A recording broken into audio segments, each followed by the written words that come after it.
நம்ம இன்னைக்கு ரொம்ப டேஸ்டியான அதே சமயத்தில் குறைவான பொருட்கள் வச்சு ரொம்ப சிம்பிளான இட்லி பொடி எப்படி செய்கிறதுன்னு பார்க்க போகிறோம்.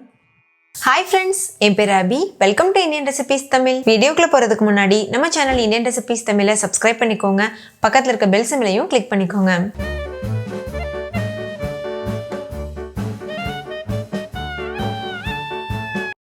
ஃபர்ஸ்ட் இந்த ரெசிபி பண்ணுறதுக்கு ஒரு கடாய் சூடுபடுத்திக்கோங்க. அதில் ஒரு கப் அளவுக்கு உளுத்தம்பருப்பு எடுத்துக்கோங்க.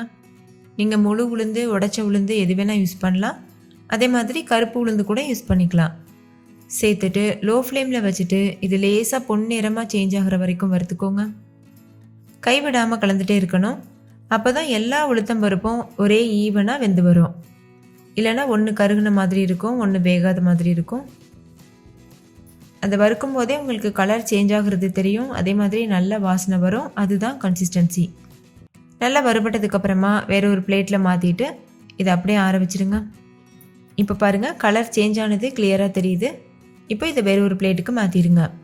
அதே கடாயில் 20 வரமிளகாய் சேர்த்துக்கோங்க.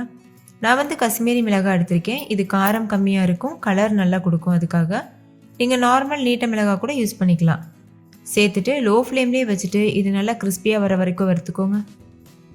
வரமிளகாயும் நல்லா வறுபட்டுருச்சு. இதையும் உளுத்தம்பருப்பு கூடையே சேர்த்துட்டு நல்லா ஆற வச்சுருங்க.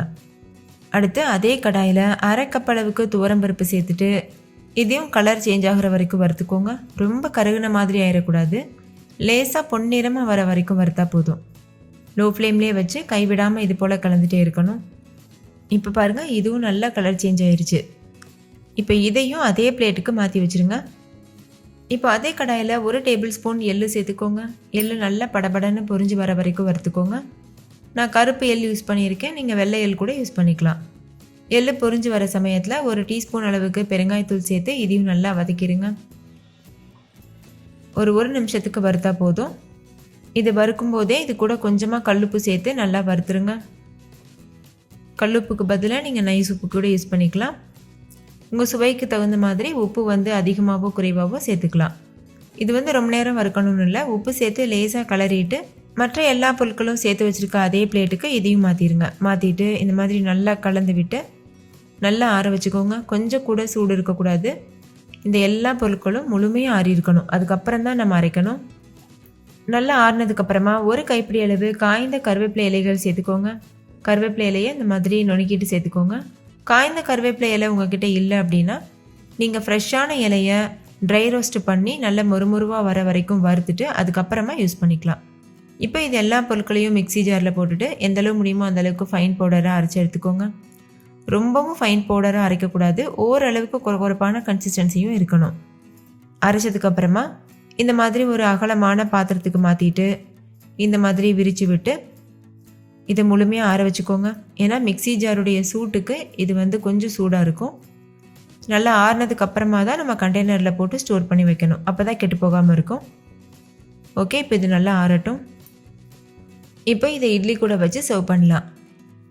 இட்லி சாஃப்டாக எப்படி செய்கிறதுன்னு நான் வீடியோ அப்லோட் பண்ணியிருக்கேன். அது செக் பண்ணி பாருங்கள், உங்களுக்கு யூஸ்ஃபுல்லாக இருக்கும். நீங்கள் சிம்பிளாக இட்லி கூட வச்சு சர்வ் பண்ணலாம். அப்படி இல்லைன்னா பொடி இட்லி மாதிரி செஞ்சு கூட சர்வ் பண்ணலாம். நான் இப்போ பொடி இட்லி எப்படி செய்கிறதுன்னு செஞ்சு காமிக்கிறேன். இப்போ இந்த பொடி நல்லா ஆறினதுக்கப்புறமா இது போல் ஒரு கிளாஸ் கண்டெய்னரில் போட்டு நீங்கள் ஸ்டோர் பண்ணி வச்சுக்கலாம். பொடி இட்லி பண்ணுறதுக்கு ஒரு சின்ன பவுலில் கொஞ்சமாக இட்லி பொடி எடுத்துக்கோங்க. நான் ஒரு 2லேருந்து 3 டீஸ்பூன் அளவுக்கு இட்லி பொடி எடுத்துக்கிறேன். இப்போ இதில் 3 டேபிள் ஸ்பூன் அளவுக்கு நல்லெண்ணெய் சேர்த்துக்கோங்க. நல்லெண்ணெய் தேவைப்பட்டதுன்னா எக்ஸ்ட்ரா கூட சேர்த்துக்கலாம். சேர்த்துட்டு நல்லா மிக்ஸ் பண்ணிடுங்க. இந்த அளவுக்கு கன்சிஸ்டன்சியில் இருக்கணும். இந்த அளவு மிக்ஸ் பண்ணதுக்கப்புறமா நம்ம ரெடி பண்ணி வச்சுருக்க இட்லியை 2 பக்கமும் இந்த மாதிரி டிப் பண்ணி எடுத்துக்கோங்க. பாருங்கள், இந்த மாதிரி. இதே போல் எத்தனை இட்லிக்கு பண்ண போகிறீங்களோ அத்தனை இட்லியும் டிப் பண்ணி எடுத்து தனியாக வச்சுருங்க. ஒரு தோசை டவா சூடுபடுத்திட்டு அதில் கொஞ்சமாக எண்ணெய் சேர்த்துட்டு எண்ணெய் சூடானதுக்கப்புறமா இந்த மாதிரி இட்லியை இது மேலே வச்சுருங்க. வச்சுட்டு மீடியம் ஃப்ளேமில் வச்சுட்டு 2 பக்கம் திருப்பி விட்டு 1லேருந்து 2 நிமிஷம் வேக வச்சுட்டு வெளியில் எடுத்துருங்க. ரொம்ப நேரம் இது வேகணும்னு அவசியம் இல்லை. ஜஸ்ட் அதை சுட்டு எடுக்கிற மாதிரி தான்.